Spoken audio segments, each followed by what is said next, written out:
Fala pessoal, sejam bem-vindos ao podcast Cara dos Esportes, episódio de NBA. Gabriel Martins aqui para falar sobre o jogo 2, vitória do Miami Heat, 111-108. Final da NBA está empatada, vou destrinchar tudo dessa partida, um grande jogo de basquete, aliás. Foi uma partida fantástica, com muitas viravoltas, mudanças táticas, um time melhor, depois o outro time melhora, muitas viradas, e achei uma partida bem legal, melhor do que o jogo 1. Não se você torce pro Denver Nuggets, é verdade.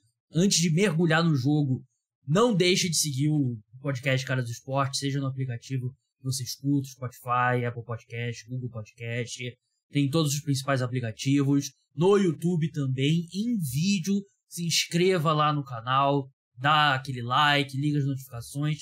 No YouTube eu boto especialmente para você que tá ali, de repente, trabalhando e bota numa outra aba enquanto tá fazendo serviço, alguma coisa. É você que eu tô pensando quando eu boto o podcast do YouTube. Deixa 5 estrelas lá, o pessoal do Spotify, porque ajuda bastante o podcast a subir nos rankings. Estamos lá no top 10, vamos subir, vamos chegar número 1 nesses playoffs da NBA, dos mais escutados de esportes no Brasil aí no último mês e meio. Muito obrigado a todos. Dados os recados, vamos falar sobre esse jogo. Como eu falei, grande jogo, gostei muito da partida. A única parte que eu não gostei é que eu perdi dinheiro, né? Porque eu apostei no Denver Nuggets, menos 8,5. Postei lá no Bodog, não ganhei dinheiro, mas é a vida aí de apostar, né? Às vezes você ganha, às vezes você perde. Grande jogo do Miami Heat. A equipe foi excepcional de 3 pontos, 17 de 35. Grande aproveitamento. O Jimmy Butler apareceu no final da partida. Eu até falei na live lá no TikTok, quem tava lá acompanhou. O Jimmy Butler, ele parece estar um pouco cansado. Eu não perdi essa impressão, não. Mas ele sabe os momentos que ele tem que apertar o pé no acelerador. Ele tá meio ali que guardando a gasolina dele. E no final ele apertou o pé no acelerador. E o Miami Heat conseguiu sair com a vitória, apesar de ter sido apertada. O Denver Nuggets teve a chance de empatar a partida. Aliás, não tive problema quanto ao Michael Malone não pedir tempo na última jogada, né? O Heat erra o arremesso, o Denver Nuggets vem com rebote, o Jamal Murray tenta o arremesso, não consegue. Mas eu achei que foi um bom arremesso ali. Eles conseguiram um bom arremesso. Provavelmente eles não conseguiriam um arremesso muito melhor se eles param o jogo, pedem tempo e desenham uma outra jogada. Então, não tive problema. O Jamal Murray foi um bom arremesso. Não conseguiu, mas foi um bom arremesso. Voltando ali ao Heat no geral, vou entrar em pontos específicos do jogo. Jimmy Butler apareceu muito bem na reta final. Ben Adebayo fez um jogo fantástico, né? E ele fez 26 pontos na última partida, mas com um aproveitamento baixo. Hoje ele termina com 21 pontos, 9 rebotes, 4 assistências, 2 roubos de bola, 8 de 14, então um aproveitamento bem melhor em arremessos. Eu achei que ele foi fantástico. Defensivamente ele foi muito bem, ele fez o Jokic trabalhar bastante. O Jokic teve um jogo monstruoso, né? Vou falar sobre ele também, 41 pontos. Mas foram 41 pontos bem trabalhados ali, né? E muitos deles vieram quando não era o Ben Adebayo, né? Mais um ponto que eu quero falar mais pra frente. Mas a grande mudança no Miami Heat nesse jogo foi o Kevin Love no quinteto titular, né? Ele que era o titular da equipe, perdeu a titularidade pro Caleb Martin na final do leste, e agora volta o Kevin Love. E com o Kevin Love em quadra, a equipe tem um quinteto mais alto, né? E foi uma coisa que prejudicou muito o time do Miami Heat no jogo 1, né? A diferença de altura, né? O time do Denver Nuggets é um time muito alto, né? No frontcourt, né? Frontcourt são ali small forward, power forward e pivô. Os três são muito altos, né? Tanto o Michael Porter Jr., quanto o Aaron Gordon, quanto o Jokic, né? Aliás, o Michael Porter Jr. terrível hoje, muito mal mesmo. Mesma coisa o KCP, só o Jokic jogou realmente bem. O Aaron Gordon acho que teve um jogo bom também, mas só o Jokic jogou no melhor nível. Com o Kevin Love em quadra, não só, assim, o desempenho dele foi ok. Eu achei que ele segurou bem as pontas defensivamente. Ele terminou com 6 pontos, 10 rebotes. Esses rebotes dele foram muito importantes, né? Porque foi uma área que a equipe teve dificuldade. 2 roubos de bola. Ele foi bem defensivamente. O plus-minus dele também foi bem bom. Mais 18 em 22 minutos em quadra. Só que mais importante do que o que ele faz especificamente em termos de ponto é porque você bota o Kevin Love no Aaron Gordon, que o Aaron Gordon não é um cara que espaça quadra, não é um cara que vai criar tanto arremesso, então você consegue botar um Kevin Love que é mais limitado defensivamente nele, ele segura as pontas em termos de tamanho, e você consegue colocar o Jimmy Butler no Jamal Murray. Jamal Murray não fez um grande jogo, ele terminou bem a partida, mas não fez um grande jogo, ele terminou com 18 pontos, a maioria ali na reta final, 7 de 15 em arremessos, mas o Jimmy Butler marcou a maior parte do jogo, o Jamal Murray, e foi muito bem. Defensivamente, o Jimmy Butler apareceu mais ofensivamente na reta final do jogo, mas eu achei que defensivamente ele fez um ótimo jogo de início ao fim. E com o Jimmy Butler no Jamal Murray, você tem um encaixe muito melhor quando você vai marcar esse jogo em dupla do Jamal Murray com o Jokic, porque é o que o Denver Nuggets faz de melhor, acho que é o que qualquer time faz de melhor na NBA atualmente. Nesse jogo, o Jokic vem pro pick and roll, ele recebe a bola depois do Jamal Murray, aí troca mais um passe, às vezes eles dão 2, 3 passes, e eles trabalham muito bem em dupla. Mas quando você tem Jimmy Butler e o Ben Adebayo marcando os dois, eles ainda vão conseguir produção. Mas para definir o pick and roll é difícil você... Pick and roll, para quem não sabe, né? Quando tem um jogador com a bola, ele usa o bloqueio do outro jogador, do companheiro dele de ataque, ele ataca a cesta, ele pode ir pro arremesso, ele pode passar a bola pro cara que fez o bloqueio e tal. Você não vai ter muitas duplas melhores defendendo esse tipo de jogo do que Jimmy Butler e Ben Adebayo, porque o Ben Adebayo tem mobilidade para quando ele acaba tendo que marcar o jogador menor, né? Quando ocorre a troca e ele precisa marcar o Jamal Murray, no caso, ele tem mobilidade para isso, né? Um center muito móvel, um pivô muito móvel. E o Jimmy Butler tem força para segurar as pontas com um jogador mais alto, né? Que é o caso do Jokic. Então, esse encaixe dos dois times, né? Com o Kevin Love em quadra, eu achei que foi muito bom para o Miami Heat. Diria que é o principal caminho da vitória, né? Outro caminho da vitória foi Michael Porter, como eu falei, Michael Porter Jr. e KCP foram muito mal mesmo. Jamal Murray também é a maior parte da partida. E aí, assim, acho que vai ter muita conversa sobre Miami Heat fez o Nikola Jokic jogar mais como pontuador e tudo mais e tal. É isso que tem que fazer. Eu não achei que... Assim, o Miami Heat fez um trabalho melhor defensivamente, né? Contra os outros jogadores, né? Mas acho que a mudança foi que todo mundo jogou muito mal, né? O Jamal Murray jogou muito mal, o KCP jogou muito mal, o Michael Porter Jr. jogou muito mal. Então, assim, a gente não viu, por exemplo, o Miami Heat dobrando muito a marcação do Jokic, por isso que ele teve 14 assistências. Não, foi porque eles dobraram algumas vezes e tal, mas é porque todo mundo estava acertando arremessos. Então, eu achei que foi muito mais por necessidade. Não foi... não sei se eu tô conseguindo explicar muito bem, né? Porque dá a impressão que o Miami Heat fez um estilo de jogo para forçar o Jokic a arremessar mais. O que eles fizeram foi... Eles marcaram melhor os outros jogadores, né? E é o que eles deveriam fazer. Não acho que é um grande ajuste, assim, vamos marcar melhor o Michael Porter Jr., o Jamal Murray e o KCP. Não, eles tiveram esse ajuste do Jimmy Butler no Jamal Murray pela mudança no quinteto, mas de resto eu achei que foi defesa normal e defesa melhor, né? Individualmente, os defensores do Miami Heat foram melhor, né? E o Nikola Jokic tentou 28 arremessos, acertou 16 dele.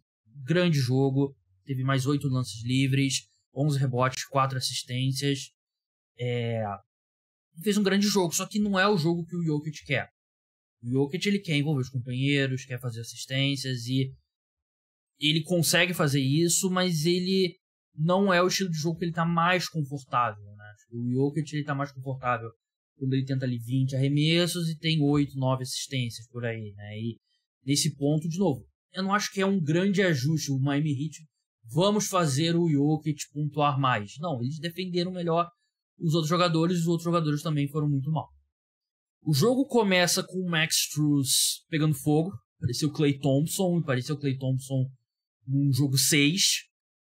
Arremessando muito bem. Ele foi muito mal no jogo 1. Se não me engano, foram 0 de 10 ou 1 de 10 no jogo 1. Ele acertou 3 das primeiras 4 bolas de 3. Ele terminou a partida com 4 de 10, né? Ele deu uma esfriada na reta final, mas ele começou o jogo muito bem.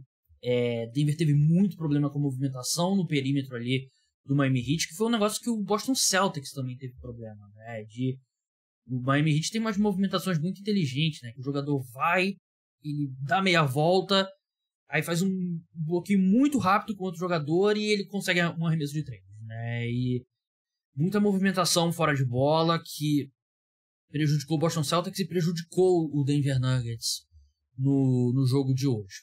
Curiosamente, quando os dois times começaram a rodar o elenco, a vantagem foi pro Denver Nuggets, né? E eu digo curioso porque os minutos sem o Jokic pro Denver Nuggets nesses playoffs têm sido difíceis.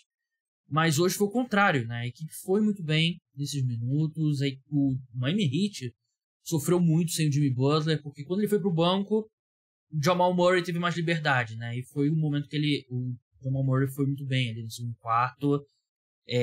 Enquanto o Jokic descansou no primeiro tempo, os Nuggets venceram por 21-6, né? Que é um absurdo, né? O Heat tem que vencer esses minutos.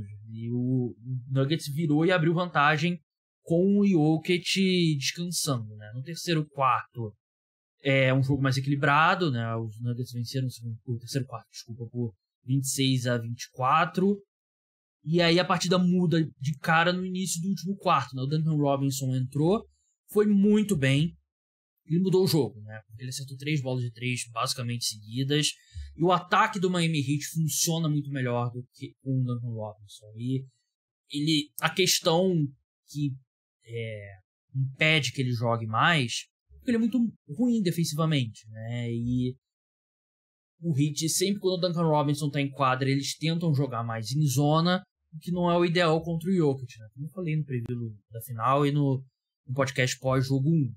Só que como ninguém tava conseguindo fazer nada no ataque dos Nuggets sem ser o Jokic, o Heat conseguia jogar mais em zona e o Duncan Robinson faz o ataque funcionar melhor. E o Duncan Robinson evoluiu muito como atacando a cesta, né? Não é só arremessando, né? Ele corta muito bem em direção à cesta, né? Então ele teve minutos muito bons. Deixa eu até ver quantos minutos ele teve. 17 minutos, a maioria ali foi no último quarto. E na reta final do jogo, na hora de fechar o jogo mesmo, o Miami Heat trouxe de volta o Gabe Vincent, né? Que é um defensor muito melhor, né? Mas ele realmente foi muito bem, né? E méritos pro Spoelstra, esse ajuste de trazer o Kevin Love de volta pro quinteto titular funcionou muito bem. E durante a partida também, eu achei que ele mostrou muita paciência com o banco da equipe, porque o banco foi muito mal no primeiro tempo, e a tendência, eu acho que um treinador menos qualificado, ele basicamente jogaria os últimos 24 minutos com o seu quinteto titular, né? E você tenta comprar um descanso ali, outro ali, mas tenta sempre manter 4 titulares em quadra, né? Ele acreditou. O Lowry fez um segundo tempo muito bom, o Duncan Robinson, como eu falei, fez um segundo tempo muito bom. O Corey Zeller, ele até... Corey Zeller não, desculpa. O Corey Zeller tem mais pra falar do Corey Zeller, mas o Caleb Martin entrou melhor no segundo tempo do que no primeiro. No primeiro ele não foi mal, ele não foi bem. E ele tá lidando com a doença também, acho que prejudicou um pouco o desempenho dele. E não foi nem sombra do jogador que ele foi na final da Conferência Leste. O Corey Zeller não, o Corey Zeller foi um desastre. O Corey Zeller, assim, ele teve 8 minutos em quadra e teve um plus-minus de menos 14. Plus-minus é aquela estatística, né? Qual que é o saldo de pontos quando você tá em quadra e quando o time tá sem você em quadra, né? Então, 8 minutos menos 14 é complicado, né? E o Jokic passou por cima do Corey Zeller, né? Boa parte da produção do Jokic foram nesses 8 minutos e eu não sei o que o Heat faz, né? Porque não dá pra colocar o Corey Zeller, né? Só que, ao mesmo tempo, não dá pra você ter o Ben Adebayo em quadra por 48 minutos. Então, o que eu acho que vai acontecer, e eu acho que o Spoelstra deveria fazer, é espelhar os minutos do Ben Adebayo com os do Jokic, né? Porque é normalmente algo que você faz com um jogador especialista em defesa contra uma superestrela e um jogador menos qualificado, né? E não é o que você faz contra um cara como o Ben Adebayo, que é um All-Star, né? Um dos melhores jogadores, o terceiro melhor pivô da NBA, né? Mas basicamente você tem que espelhar os minutos, né? Quando o Jokic vai pro banco, você descansa o Ben Adebayo. Quando o Jokic volta, você traz o Ben Adebayo de volta, né? Porque o Heat foi muito mal nos minutos do Ben Adebayo. De novo, ele fez um jogo muito bom. Ele é o melhor jogador do Miami Heat até agora na série. Sim, mantendo essa trajetória, se o Heat for campeão, ele seria o MVP. E ele é o único cara que Assim, ele não para o Jokic, ninguém para o Jokic, mas ele faz o Jokic trabalhar mais, né? O Jokic tem que se esforçar mais e ajuda ali no jogo de dupla defensivamente com o Jimmy Butler, quando o Jokic e o Jamal Murray fazem esse jogo de dupla, né? Então ele é muito importante e se eu fosse o Eric Spoelstra, é o que eu faria, né? Eu espelharia os minutos dos dois, né? E a principal diferença nesse jogo, pro Denver Nuggets ter perdido e pro Miami Heat ter vencido, é que os coadjuvantes do Miami Heat apareceram e os do Denver Nuggets não, né? O Heat tem vários jogadores ali que você espera que, sei lá, 2, 3 deles joguem bem. E 4 jogaram bem, né? O Gabe Vincent, o Max Strus, o Duncan Robinson e o Kyle Lowry, né? O Lowry e o Robinson mais no segundo tempo, o Strus mais no primeiro tempo, mas no agregado eles somaram, quer ver? Gabe Vincent 23, Max Strus 14, dá 37, mais 10 do Duncan Robinson 47, mais 9 do Kyle Lowry 56 pontos, ó a matemática aí, na madrugada de domingo para segunda, pegando fogo. Então é isso, né? Eles jogaram muito bem por conta dos ajustes, mas jogaram muito bem porque jogaram melhor também, né? Tem dia que a bola cai, tem dia que a bola não cai. Eu faço as avaliações aqui, eu tento fazer uma análise do que aconteceu, mas algumas coisas são: a bola caiu, a bola não caiu. Do lado dos Nuggets, o oposto. KCP foi muito mal. Foi mal defensivamente e ofensivamente. Ele terminou 1 de 4 em arremessos, 6 pontos e foi eliminado por faltas no final e foram 2 faltas em arremessos de 3, que é indesculpável, né? Por um cara como o KCP, que é especialista em defesa. E o Michael Porter Jr. voltou a ser o Michael Porter Jr. pré-evolução dos playoffs, né? Foi aquele Michael Porter Jr.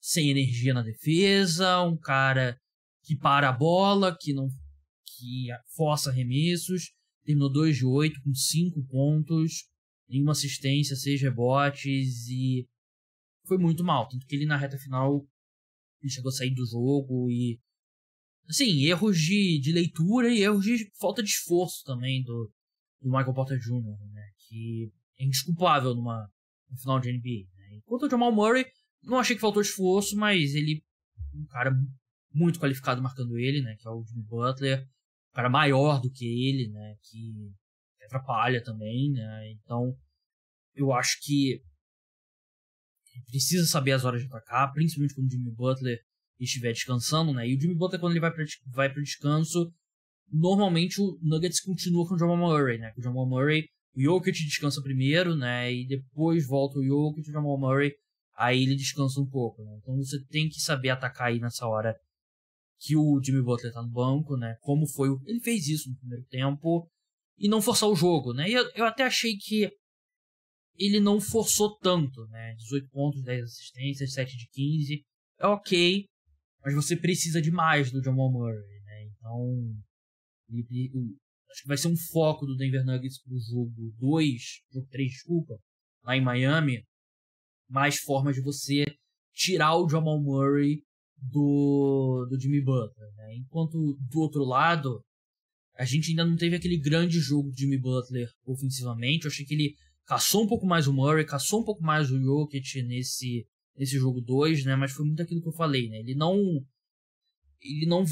deu aquele jogo ainda com 100%, 110% de intensidade ofensiva, que ele faz tudo e não precisou nesse jogo 2, né? Eu acho que ele tá num momento ali que o desgaste é muito grande, né? Pro Miami Heat chegar aqui, precisou dele carregar um fardo bem pesado e acho que a gente tá vendo sinais disso, né? A gente tá vendo sequelas disso, né? Ele se machucou nesses playoffs, perdeu um jogo, né, por lesão do tornozelo e tal, então é natural isso acontecer e nesse jogo 2 os companheiros de equipe dele foram muito bem, menos o Corey Zeller. Corey Zeller não pode jogar mais nessa série, não tem condições, você tem que encontrar um jeito ali, porque sei lá, botou o Haslem, não, brincadeira, não tem como o Udonis Haslem jogar, mas tem que fazer aquilo que eu falei, né, espelhar os minutos do Ben Adebayo com os do Nikola Jokic. Do lado do Denver Nuggets, foi o que eu falei, né? Encontrar mais formas de desmarcar o Jamal Murray, dar uns tapas na cara do Michael Porter Jr. para ele se esforçar mais na defesa. E assim, alguém tem que obrigar essa defesa do Miami Heat a respeitar um cara que não seja o Jokic, né? Porque o único cara que coloca medo colocou medo nesse jogo 2 foi o Jokic, né? E coloca o Miami Heat numa situação mais confortável, né? E se você tem outro cara conseguindo criar o próprio arremesso, conseguindo bater o marcador, você causa ali um efeito cascata nessa defesa do Miami Heat, né? Então, é isso, tem que jogar melhor, né? Não tem grandes ajustes assim, além de jogar melhor. Registrar aqui o bom jogo do Christian Braun. Eu não achei que ele ia ser um fator. Tanto quando eu fiz o raio-x dos elencos, eu nem incluí o Christian Braun nos jogadores do banco do Denver Nuggets. Eu falei Jeff Green, Bruce Brown. Bruce Brown jogou bem, Jeff Green jogou mal. Mas o Christian Braun conseguiu 3 roubos de bola, entrou muito bem, 15 minutos. Eu até acho que a gente pode ver um pouco mais dele no jogo 3, né? Porque ele é um cara, ele não arremessou de 3, mas ele tem um arremesso, ele traz bastante energia. Então acho que a gente vai ver um pouco mais dele provavelmente no jogo 3. Para encerrar, eu vou olhar aqui as odds aqui no Bodog, que é o parceiro oficial de apostas do podcast Cara dos Esportes. Crie sua conta utilizando meu link, tá na descrição. Caiu um pouco o favoritismo do Denver Nuggets, né? Estão pagando 1,41 para vencer a série. Do Miami Heat 3,0. Para o próximo jogo específico, o Denver Nuggets ainda é favorito para a partida, 1,74, né? O jogo em Miami. Vitória do Heat pagando 2,15, total 216 pontos. Nuggets favoritos por 2,5 pontos. Eu gosto desse Nuggets aqui, 1,74 e Nuggets menos 2,5, porque assim, foi um jogo historicamente ruim desse Michael Porter Jr. do KCP, não tendo repetindo ponto, né? Jamal Murray foi bem abaixo do esperado e ainda assim o jogo foi decidido por 3 pontos, né? Foi um jogo que o Heat arremessou muito bem, ainda acho que o Nuggets é favorito. Eu falava o tempo todo, meu palpite era Nuggets em 5 ou 6. É difícil acreditar que esse time do Miami Heat perderia 4 jogos seguidos e ia ser varrido. Pra mim tá dentro do esperado. Esse tipo de jogo tá dentro do esperado. Mas do lado do Miami Heat também, outro ponto que eu falei era, eles precisavam roubar um dos jogos em Denver. Se eles perdem os 2 primeiros jogos, pra mim era muito improvável que eles conseguissem vencer 4 de 5 jogos contra esse time do Denver Nuggets. E eles cumpriram a missão. Venceram o jogo em Denver. Agora, a série tá ainda tá apertada. E eu ainda acho que o favoritismo do Denver Nuggets é grande. Não é gigante, mas é grande. Eu ainda apostaria no Denver Nuggets em 5 ou 6. Então é isso, pessoal. O podcast Cara dos Esportes volta amanhã. Um episódio exclusivo para apoiadores sobre a NFL. Quarta-feira tem um episódio pós-jogo 3 das finais da NBA. Não deixem de acompanhar nas redes sociais, Instagram, Twitter, TikTok. Muito obrigado a todos. Deixa 5 estrelas. Não deixa de seguir o perfil. Indica para os amigos que gostam de basquete. Então até a próxima. Tchau.